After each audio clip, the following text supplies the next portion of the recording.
This beautiful story is getting to this idea of what loving in light of forgiveness looks like. Which of them will love more when they have been forgiven? All of this is focused on what loving in light of forgiveness looks like.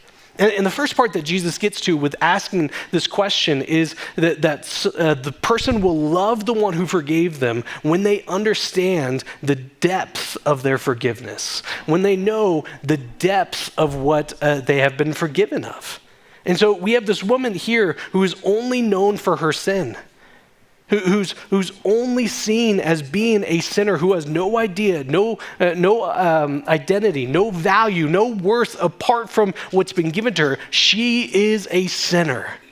And yet when she sees the forgiveness that only comes from Jesus, the response is this outpouring, this unreserved adoration, this who cares about the risk of looking undignified love for Jesus. Because imagine what that experience must have looked like.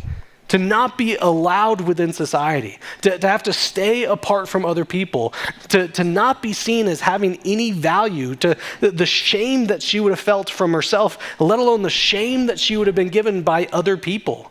Not being seen as valuable, but in an instant, restored by Jesus. What other response would there be but this unreserved love in response to Jesus? She recognizes the depth of her sin.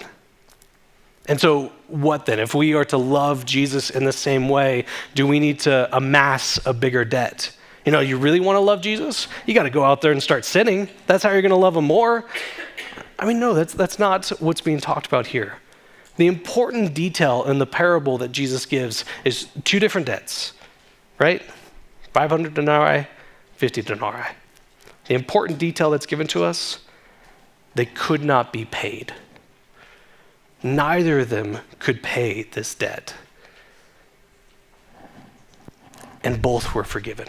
See, I don't care if someone owes $1 million or a single dollar.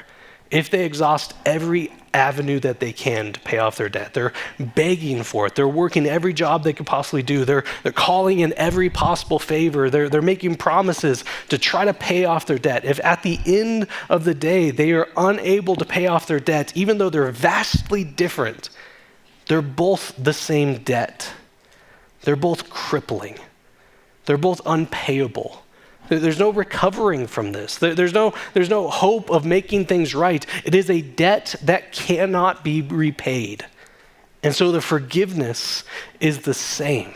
Even though we see two different kinds of debt, the forgiveness is the same because the debt is the same. It is unpayable. It is crippling. It is all-encompassing.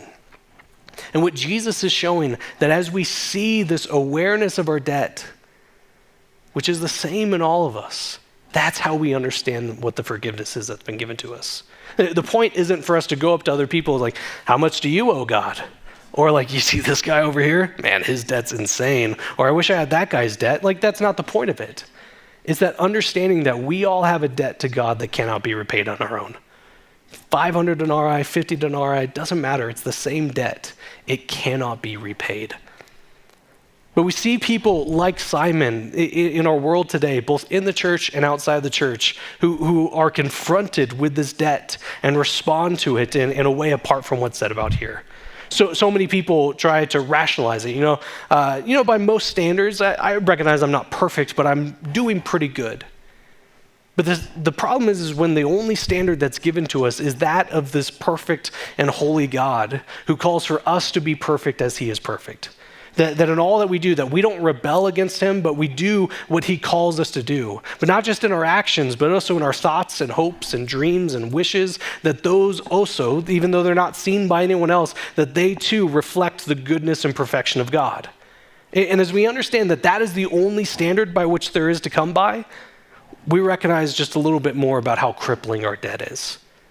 And yet so many people respond to this in different ways. We have that part of us that recognizes that things don't quite go the way that we want them to. Everyone feels this way, either a nagging sense that's with us constantly, or when things are really low, it's that part of like, man, things didn't turn out the way that I wanted them to.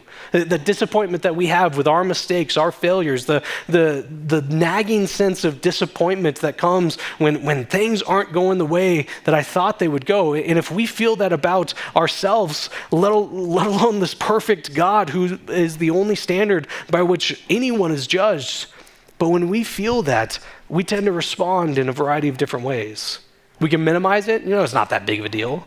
We can reframe things like, well, I'm not as bad as other people. Or we can just make things fine. It's like, well, I'm not going to feel guilty if it's not a bad thing to do. So, it's not a bad thing to do. We'll say that I didn't do anything wrong here. So often Christianity gets painted as something that just brings about shame in people. That people like me stand up here and tell you of all the awful things that you do so that way you could feel awful. And so the response in those things is to look at, well, we don't like to feel shame. And none of us do. None of us want to feel shame. And so in this situation, we look at what are the things that Christianity says are right or wrong, and we just reframe them. If that's just going to make me feel shameful, then we're just going to ignore those things. We're going to ignore the teaching of Christianity. And yet what we look at what the gospel's purpose is, when it's done rightly, I'm not going to say that churches don't do this the churches don't do this poorly, but when the gospel's done rightly, it does not provoke shame. It reveals sin. It does not provoke shame. It reveals sin. Because in those times that we're trying to reframe or minimize or whatever, we're not dealing with the actual issue. We're just putting on a Band-Aid over a byproduct. But what the gospel does, it reveals that deeper need that's within us. We all have this debt that's within us, and it provides the only way to deal with that.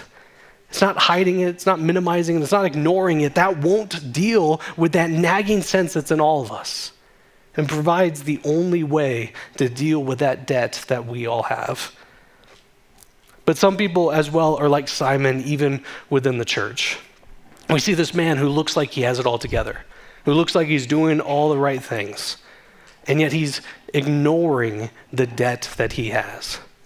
For many Christians, it's been a while since we prayed to Jesus, that we trusted in him, that we turned over our debt to him, and what that can start to do in us is make us numb. Make us forget that it's been a while since we were saved, and so we forget the debt that we once had. We need to remember where we came from. We need to remember the extent and depth of the sin that we were saved from. And so what should we do? Should we just start keeping a journal? Every time we do something wrong, every time we're dissatisfied, every time we fall short, just write down the mistakes that we make in life. And so we can go back to it and look, yeah, I'm pretty terrible. Of course that's not what it is. We recognize the depth of our debt when we see Jesus most clearly. And that's what this woman does. She sees truly who Jesus is. In a chapter that's focused on this question of who is Jesus, this woman, more than anyone else, has the correct answer. That she sees her lack when she looks at his perfection. She sees the debt that she has when she sees the goodness of Jesus. And yet she's confronted not with shame, not with guilt, but with goodness and mercy and grace. And so what other response is there but to throw herself at the feet of Jesus, this one who understands more clearly than anyone else who is Jesus. When she gets that picture, she recognizes her debt that's owed, but she throws herself at the feet of Jesus, the mercy that he has.